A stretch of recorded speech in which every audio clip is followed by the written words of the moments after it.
Welcome to the Life of a Marketer podcast. On today's podcast, I have Nicolas. Did I pronounce that right? Nicholas, but call me Nico, please.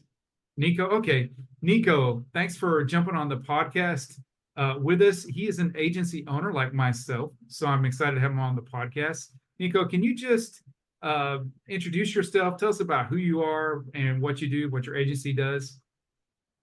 Yeah, so my name is Nico Biggi. I've been the owner of Gorilla Agency for almost 10 years now.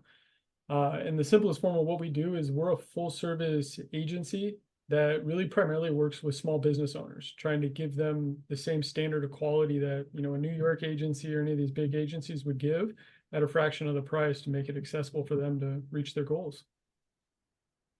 All right. And so when you say full service, give us, that can mean a lot of things. Describe kind of some of the services that you do. Yeah, we really went down into the details and kind of kept peeling the onion back of things that impact people's marketing. If you're running an SEO campaign, you need this. If you're running this, you need that. And so we actually have a package. I call it the Eleanor. So if you've seen Gone in 60 Seconds, my favorite car, it's everything. I mean, we do custom Figma through, custom website development. We'll do your logos, full 40, 50 page brand books, SEO, pay-per-click, all the three-letter monsters, really just an A to Z transformation of your business, pretty much down to a keyword level. So anything from there, subset it down into different packages. I'd say that's kind of our key differentiator is that, we don't anticipate customers coming to us and the websites saying, I need this, right? We come in and say, here are the packages that we custom built based on, the type of person and the type of audience and customers that they're looking to attract that we know get results. So we don't push things that we haven't seen, tested, tried, and proven ourselves on anybody else, because at the end of the day, it's their money and we want to treat it like it's our money. So we better get the results. Awesome. Awesome. Thanks for sharing that. So tell us, what's the best thing about being in the marketing industry? There's a lot of good and a lot of bad, and I think the fun of it is the problem solving, really, to me, is that I believe that problems are created with solutions and you just have to take ownership of it. So the fun for me is to be able to work with people all over the world and solve, complex problems every day. It's just a sea of tasks that you're trying to knock out in different ways with different software, different skill sets. And I think that's kind of the fun of it is you never know who's going to call, the industry, the problem, what they're trying to accomplish. And I'm not in the business of not knowing. So I got to be ready to go. I got to be on my A game. And, it just makes the job really fun. It's, whereas my wife, who's helping me with my two kids, thinks the days go by really slow. Man, my days just fly. It's, 5, 6 o'clock in the snap of a finger, and then it's on to the next one, on to the next one. So I enjoy every moment of it. It's just an absolute pleasure. Oh, wow. Awesome. Awesome. I can't say that I enjoy absolutely every minute of it. There's some tasks that are repetitive and not fun for sure. Oh yeah, But that's a whole separate podcast of terrible client stories that someone can do yes, for sure. terrible clients dealing with. I put that up at the top of the list. People that have unreasonable demands. Yeah. $500 websites. Yeah, Yeah. Oh man. I've seen it all. Yeah. I have this client right now. Well, I won't go into that. All right. So, what sort of advice do you offer to those that are in the marketing industry right now? Yeah, I think it's just about being a doer. Stop focusing on talking. It's something that I really take a lot of pride in is I can identify a talker and a doer in about 3 or 4 questions. Because really, everything to me is about ownership. If you care about results, you care about clients to the point of them taking their money out and giving it to you, get the results. Stop talking about it and prove it.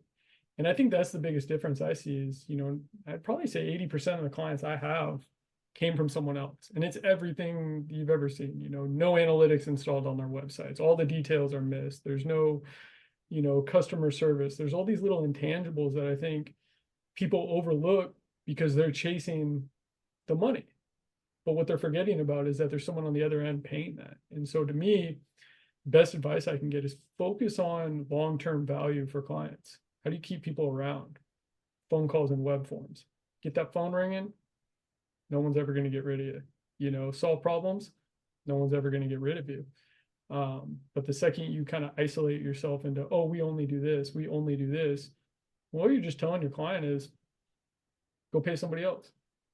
And then they're going to come to me, you'll never get them back. Yeah. Yeah, I hear you. I think that so I kind of have he's an unofficial partner. He does SEO. His name is Jim, and his company's called Sophia Marketing, and excellent SEO people. That's all they do. And he was telling me that when a company comes to him on average, they've already worked with five other SEO agents. That's insane. And that means that none of them were able to get any results. Or sometimes clients, they'll drop you even though they're getting phone calls and emails. That's what I found. But for the most part, I mean, most clients don't do that when they're having a successful campaign and they're happy. So that's kind of, what do you think? That's made the sales process supremely difficult. Yeah, I think it's when you're an SEO company, it's such a perfect example. It's if you're delivering excellence on it, right? Own your sphere is kind of what I'm talking about. Is there, as you know, there's a difference between on-site SEO, right? And then off-site. And those are two different monsters in and of themselves. When you're on-site, you're taking in websites, you don't know how they were built, developed, Wix, WordPress. I just got one the other day. Client spent $8,000 on some, GitHub or something like that. He's a small little guy, I can't do anything with it. The blogs aren't set up properly. There's no tags and categories. The meta tagging is not done, all these different intangibles. So if you own that sphere, then, find solutions to solve those kind of common problems. I'm not saying go be a designer and go, learn all these other things, but, own that sphere, because at the end of the day, you don't really know what you're getting into until you get under the hood, right? And I think that's kind of the key that I found, was that I just love the day-to-day nature of fixing these types of things, because sometimes the best thing that you can do is answer a question or solve that one problem that opens the gate up for a client or, another team to step in and go finish their job on things too. And just being more well-rounded. I think that's the thing that always keeps me up, is like, what am I not doing? How am I not providing value? And that value equation is the thing that has really led us to where we are today. Is, I always ask people, what makes you valuable? And being able to really define that, down to a minute level, I think is key to anybody's success, really. Yeah, I had for a while, I had another agency with a partner, and my partner, he would say, "Oh, I love PPC because you can set up a campaign and then it runs, and you don't ever have to do anything again with that. You keep making money." And that was literally his attitude. And he would say, "Yeah, I just show up at the client's door, once every now and again and raise the price, and I really don't have to touch anything." It's unfortunately the attitude of a lot of marketers. But being specific, I'm drilling you on this. When you're in a sales process with a potential client, how do you overcome that? Man, easily, because I'm in this space big time. I mean, number one, I can tell you that most of these big ad firms, down to the big ones are doing it, the small guys are doing it. You're really only getting 15 minutes of someone's time, maybe a month. I think every account manager has about 50 accounts under them. There's no way to give attention in detail. Yeah. I mean, because like you said, they're just going in, a couple Google recommendations here, a couple little budget adjustments there, and that actually started to frustrate me, even because we run PPC all the time. But what I started realizing was that I'm actually giving them a disservice to my clients, because what I'm telling them is that if I turn off the money spigot, you lose all your leads. So your business is going to be hurt. And all that time we spent developing leads, depending on the industry, goes away. So what I really had to do was round that out into a package and say, hey, if we're doing pay-per-click, that's great. I call it the adrenaline shot. It moves you right in the top of the search rankings, immediate lead gen, convert it, I can track it down to a keyword level, great. But you need to be in some SEO because you need organic growth. You need to supplement your ad spend over time so that you actually have consistency to scale. Because that's the number one, issue I witness all the time. I've been there. Most everybody I've ever talked to is in that same issue of how do you get enough clients, right, to break through that glass barrier and scale, have the supporting staff and the income that that takes, and really weigh those costs. But if you don't have the consistency of leads and the pipelines and the workflows and everything that that entails, it's really difficult. You can reach a certain level pretty quickly, but to shatter that and to scale and to be efficient with still giving the same amount of quality, you got to master those details. You got to have organic growth, paid ads, ROI, data. And that's really how we approach it with people who are saying, we don't do one-off services anymore. We really don't. We say, any package we do, full analytics package. If we're running pay-per-click, we're running SEO. If someone's B2B, we do a B2B campaign with the SEO and the data package. Because at the end of the day, it's, people are coming to us because, they usually want leads.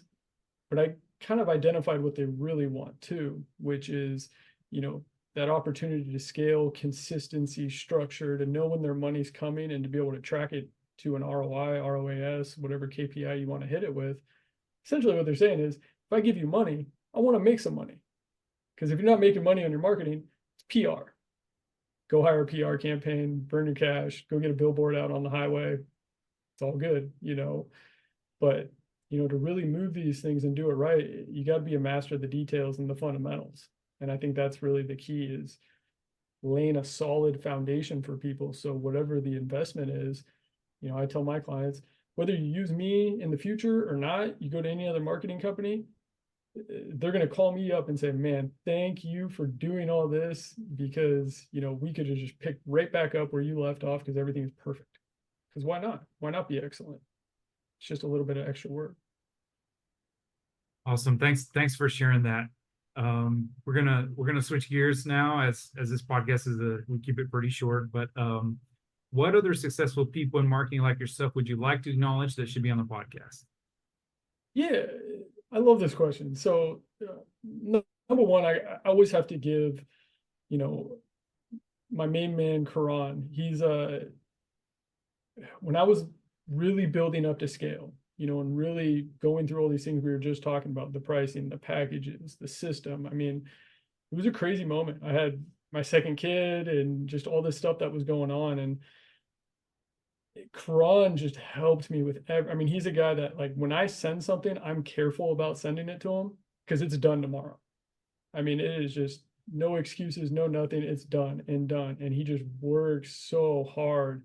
And really, I don't think I'd be here without, the level of support that he's able to give me every day. And, for me, he makes my job more fun. So if I can always give him a shout out, he deserves it. And, as you know, too, in this industry, you're only as good as the team that you got, really. And people who really motivate me, it's just the doers of the world. People like Elon Musk, who is just, say whatever you want about him, but that dude runs a multitude of complex, intricate businesses every single day that are all quality, compelling, unique, all these. I don't know how he has the brain load to handle that all, but it really inspires me every day that, hey man, if he can do it, work a little bit harder, you can do a little more, you can do a little more. And so, those are the types of things that kind of keep me motivated every day, is just be the best. Why not? Awesome. Thanks for sharing that. I appreciate that. And on to our last question. Tell me the oldest technology you remember using. It's an awesome question. So I was just talking about this the other day because, when you're in this industry long enough, you realize that you are on every channel. I'm on Slack, WhatsApp, email, you name it. I'm chatting on my CRM, everything. And I was thinking back to the old days of loading your AIM messenger and how cool it was to come home from school, load up that dial-up speed, wait like an hour to be able to log in, see your friends, things like that, and just chat. And to see it kind of come full circle around, to pretty much be running a lot of our business through Slack right now.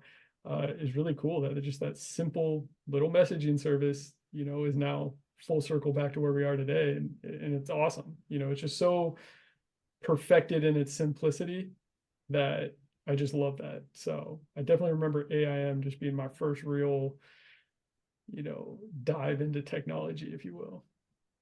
My wife is from Argentina. Without that, I would not be married to her. Yeah. My wife, yeah, I always joke, I crept into her DM and Facebook messaging in college. So, it just simple messaging, it just goes a long way. And hey, maybe you'll meet, the love of your life too. So Awesome. Awesome. All right. Well, Nico, thanks so much for being on the podcast. Everybody can catch the podcast on Tuesdays and Thursdays at 11 something. If you want, you can subscribe to our YouTube channel. That's really the best way to see it. We release it at the same time as we stream it on social media on Tuesdays and Thursdays. If not, you can email me, Jared, Jared, at Hive Lead Marketing, Hive like a beehive, lead like a lead that comes in your business, hiveleadmarketing.com. If you email me, I'll add you to our email list, and you can watch the podcast like that. We'll send it out to you. Once again, Nico, thanks for jumping on the podcast. You've been an awesome guest. Everybody, like and subscribe. appreciate it, man. It's nice to meet you. Thank you.